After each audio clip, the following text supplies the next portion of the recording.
will have another player suspended.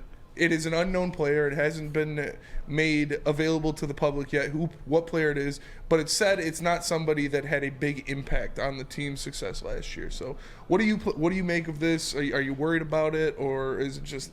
To be honest, I'm not worried about it at all, especially if it's not like a player that had any impact last season.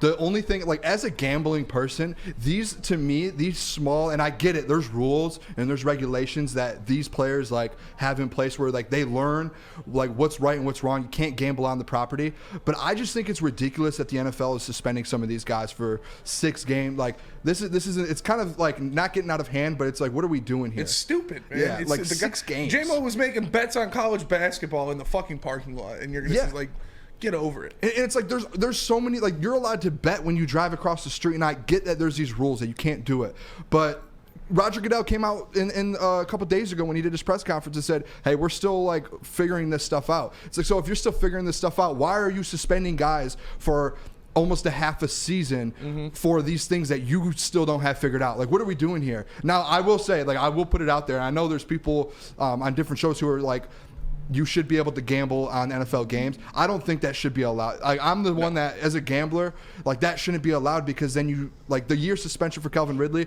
I agree with that.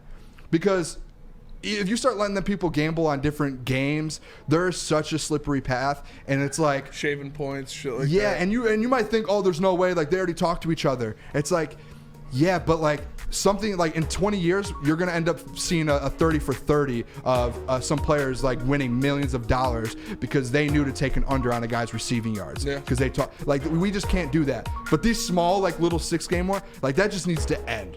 If the NFL doesn't have it together, they shouldn't be suspending these guys. Like it's insane that these many guys are getting suspended. Yeah.